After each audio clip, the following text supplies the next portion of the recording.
T20 world cup के पहले match की अगर बात की जाए तो यूएसए वर्सेस कनाडा, ये दो टीमों के बीच में ये मैच होना है। और अगर आप देखें तो यूएसए जो होस्टिंग टीम है उनका होना है सामना कनाडा के साथ। लेकिन सबसे बड़ी जो दिक्कत इस मैच से रिलेटेड है वो है, जी हाँ, ना ही तो एक दूसरे से लेकर टीम, बल्कि सबसे बड़ी जो दिक्कत है वो है वेदर। वेदर जो है वो बिल्कुल भी प्रॉमिसिंग नजर नहीं आ रहा। और अगर हम वेदर से शुरुआत करें, सबसे पहले भी जरूरी भी है इसी चीज से लेकर बात करना।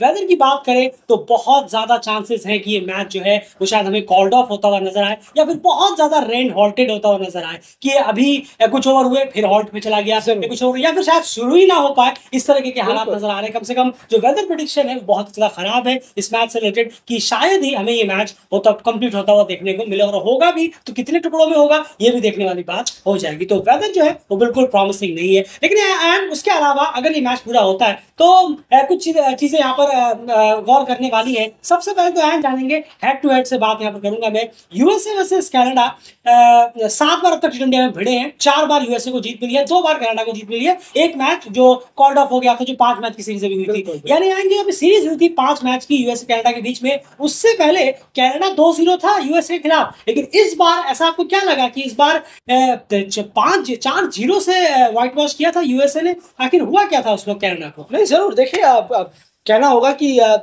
यूएसए जिस तरीके से आप टीम में बदलाव हुए हैं, चेंजेस हुए हैं, वो भी बहुत बड़ा रीज़न है यूएसए के लिए।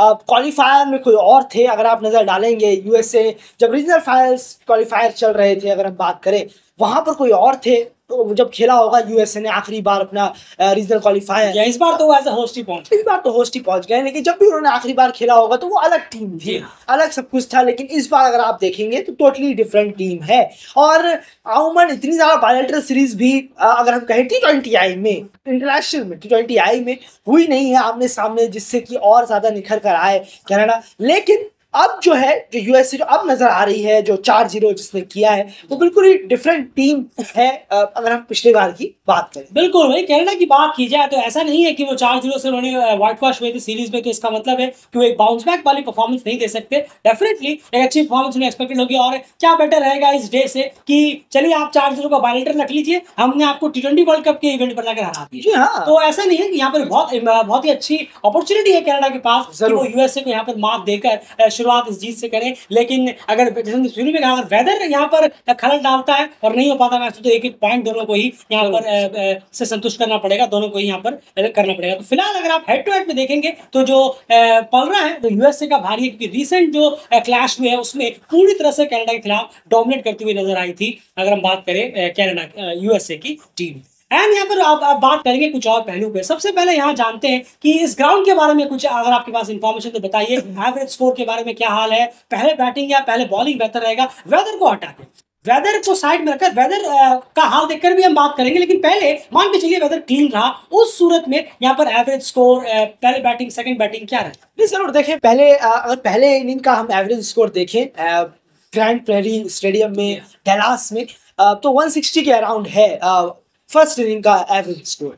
पर सेकेंड इनिंग में यहाँ पर थोड़ा सा जो स्कोरिंग रेट है वो स्लो हो जाता है। आप 130 और 140 के अराउंड सेकेंड इनिंग में एवरेज स्कोर है इस डेलास इस ग्राउंड में, ग्रैंड प्रेरी में। और जो कि काफी डिफरेंस है। आप देखेंगे पहले इनिंग में 160 के अराउंड, दूसरी इनिंग में 130 140 के अराउंड स्लो हो जाता है विकेट सेकेंड इनिंग तक आते आते। तो ये एक बहुत बड़ा डिफरेंस है जो टीम को देखना होगा। अगर हम एक इसे हटा दें मौसम को, वेदर को, अगर मान के चलिए बादल है, बारिश हो रही है, तो ऑब्वियसली टीम बॉलिंग के साथ जाना चाहेंगी, यहाँ पहले उसका इस्तेमाल करना चाहेंगी पहले। लेकिन अगर पूरा साफ मौसम है, एक नेचुरल वेदर है जहाँ पर बारिश का कोई लेना देना नहीं है, जो कि बहुत मुश्किल है, लेकिन फिर भी तब आप टॉस जीतकर पहले बैटिंग के लिए इस ग्राउंड पर जाएं तो बेहतर होगा, चाहे यूएसए हो चाहे कनाडा हो। अब फर्स्ट इनिंग का जो एवरेज स्कोर है उसको कम से कम आप पार करें, तभी आप इस मैच में रह सकते। बिल्कुल, तो क्लियर सी बात है, अगर आप पहले बैटिंग कर रहे हैं तो आपको 160 अबव करने का ही लगा। 160 प्लस अगर टच आप करते हैं तो आप एक बहुत अच्छे पोजीशन पर हो सकते हैं अगर आपकी बॉलिंग अच्छी रही है। और वही अगर आपने पहले बॉलिंग ली है तो आपको कहीं ना कहीं रेस्ट्रिक्ट करना होगा अच्छे खासे लो स्कोर में, क्योंकि सेकंड इनिंग में जो है थोड़ा सा जो है स्कोर करना इतना आसान नहीं होता in compare to first inning grand premier की अगर हम बात की जाए। उसके बाद यार सीधे चलते हैं प्लेइंग 11 पे। आखिर दोनों टीमें प्लेइंग 11 क्या फील कर सकती है इस मैच में? शुरुआत करेंगे होस्टिंग टीम यूएसए। जरूर, अगर हम बात करें प्लेइंग 11 की, तो मुनाफ पटेल कप्तान और विकेट कीपर के रूप में रहेंगे, और Steven Taylor, Andries Gous, Aaron Jones, Corey Anderson, Harmeet Singh, Nitish Kumar, Shadley van Schalkwyk, Nosthush Kenjige, Ali Khan और सौरभ नेत्रवंश। बिल्कुल, तो ये प्लेइंग 11 रहेगी, प्रोबेबल 11 जो डेडिकेटेड को लगता है। बिल्कुल, और कहीं ना कहीं ये बहुत सॉर्ट आउट और क्लीन प्लेइंग 11 लगती भी है, जो कि होनी चाहिए यूएसए की कनाडा के खिलाफ इस फर्स्ट मैच में T20 वर्ल्ड कप के। वही अगर एंड इस पे मैं बात जरूर करूंगा आगे, लेकिन पहले कनाडा की प्लेइंग 11 की भी जानते हैं कि क्या उनकी प्लेइंग 11 हो सकती है। साद बिन जफर यहाँ कप्तान का रोल निभाते हुए नजर आएंगे, एरॉन जॉनसन, नवीन धालीवाल, रियान पठान, निकोलस कीर्तन, परगट सिंह, श्रेयस मोवा जो कि विकेट कीपिंग ऑप्शन भी है, रविंदर पाल सिंह जिन्होंने एक बहुत अच्छी इनिंग खेली थी अभी वार्म अप गेम्स में, एक मैच में विनिंग इनिंग खेली थी, कलीम सना और डालन हैनिजर और जेरेमी गॉर्डन। तो ये कहीं ना कहीं प्लेइंग 11 कनाडा की एक्सपेक्टेड हम कर रहे हैं पहले मैच में, जो कि काफी एक बैलेंस देगी सारे डिपार्टमेंट में, बैटिंग, बॉलिंग या फिर ऑलराउंड सेक्शन में क्यों ना हो। एंड इस प्लेइंग 11 को ही देखते हुए हम अब आगे बढ़ते हैं। कनाडा के लिए आपको क्या लगता है कि कौन से वो 4-5 प्लेयर्स हैं जिनके परफॉर्मेंस का इम्पैक्ट बहुत ज्यादा होगा बजाय in compare to other 6 players? इन पांचों में से मेजॉरिटी ऑफ प्लेयर्स को परफॉर्मेंस देनी होगी, वरना कनाडा ये मैच हार सकता है। जरूर, देखिए एरॉन जॉनसन जो ओपनिंग में से है, एक वो है रियान पठान, निकोलस कीर्तन को मिडिल में संभालना होगा, बहुत जिम्मेदारी जो उन्होंने वार्म अप में किया भी था नेपाल के लिए। जी हाँ, जरूर, तो बहुत इंपॉर्टेंट इनके इनिंग होगी, एक शेप अप देगी, बड़े इनिंग को रखना या चेस करना इन पर बहुत डिपेंड रहेगा, ये क्योंकि एक 1 डाउन आते हैं, निकोलस कीर्तन 2nd डाउन आते हैं, उसके बाद साद बिन जफर और डिनॉन हेलिजर, जिस तरीके का एक्सपीरियंस इनका है, काफ़ी ज़्यादा T20 आई खेल चुके हैं, काफ़ी वक्त से साथ में है टीम के, और अच्छा भी कर रहे हैं, खाली साथ में है नहीं, काफ़ी अच्छा भी कर रहे हैं।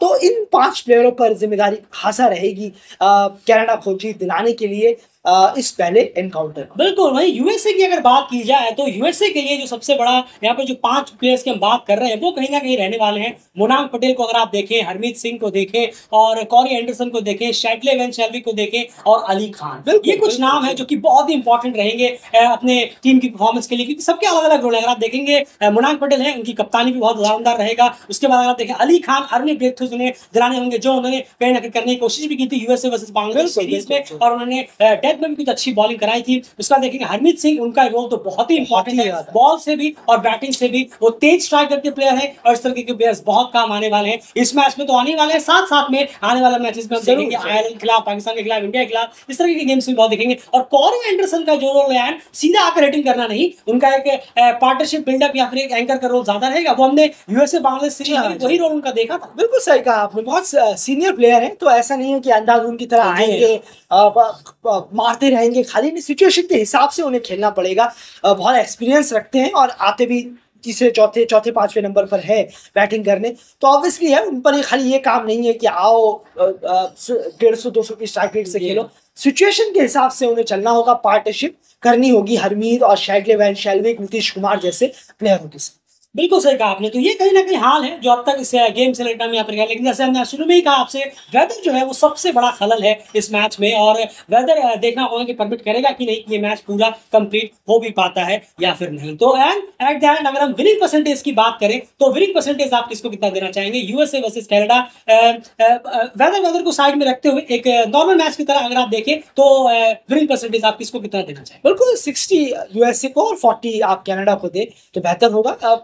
प्रिपरेशन, तैयारियां उस लिहाज से, और आप जिस ग्राउंड पर हैं, आपका होम ग्राउंड है, और क्रिकेट भी थोड़ा अच्छा खेला है, और लड़के भी फॉर्म में ही। बिल्कुल बिल्कुल, तो क्रिकेट भी काफी अच्छा खेला है यूएसए ने एज कम्पेयर टू अगर हम कनाडा को देखें, तो कनाडा थोड़ा सा यहाँ डगमगाया है अभी तक, जितना उन्होंने खेला है, जितना हमने उन्हें देखा है, पर इतना ही परसेंटेज है कि यूएसए पहले मैच में अगर मैच होता है तो मात देने में कामयाब रहे। बिल्कुल, और जैसे कि हमने कहा कि बारिश को साइड रखते हैं, बारिश को भी ले लेते हैं बीच में। अगर बारिश यहाँ पर बहुत खलल डालती है, बीच बीच में आकर मैच रोकना हो, हॉल्ट करना हो, डकवर्थ लगना हो, ये सब चीजें अगर होती है तो फिर आप दोनों को 50-50 जरूर, क्योंकि इस सूरत में यही होता है। आपने देखा होगा कल मेरे ख्याल से कोई टीम 3 रन से जीती थी, मेरे ख्याल से Namibia warm up match 3 run से जीती डकवर्थ पिच लगाकर। तो ये सब चीजें अगर डकवर्थ पिच लगेगा 4-5 बार ओवर्स कम हो गए कटेंगे तो फिर तो ये कुछ भी हो सकता है। फिर 20 ओवर का मैच 15 15 का, 12 का, जितना 10 छोटा होगा उतना खुल जाएगा, उतना खुल जाएगा, तो आप 50-50 दे दें। लेकिन बारिश अगर ऐसे इंटरफेयर करेगा तो, लेकिन अगर कंप्लीट मैच हुआ तो 60-40 नो डाउट यूएसए के फेवर में ये मैच जा सकता है। आपकी क्या राय है कमेंट बॉक्स में जरूर जरूर देखिए। इस मैच से रिलेटेड क्या लगता है आपको, मैच पूरा का पूरा बारिश पूरा का पूरा मैच ही उड़ा देगी, या फिर डकवर्थ इसके सारे से लेकिन मैच होगा जरूर, या फिर आपको लगता है कि मैच शुरू ही नहीं होगा? कमेंट बॉक्स में अपनी राय जरूर रखिए। अगर होता है तो कौन जीतेगा क्या नहीं जीतेगा, कमेंट बॉक्स में अपनी राय जरूर जरूर रखिए। फिलहाल इस वीडियो में इतना ही। बने रहिए डेली चैनल के साथ, चैनल को सब्सक्राइब जरूर जरूर कर लीजिए। टी20 वर्ल्ड कप की कवरेज लगातार अब चालू हो चुकी है। टी20 इस मैच की एनालिसिस, सारे स्टैट्स, अपडेट सब कुछ आपको हमारे कम्युनिटी में फास्टेस्ट में प्रोवाइड कराते रहेंगे हम लगातार। गिफ्ट्स के जरिए, शॉर्ट सिलेक्शन, सब कुछ आपको यहाँ पे मिलेगा। चैनल को सब्सक्राइब जरूर कर लीजिए। बाय।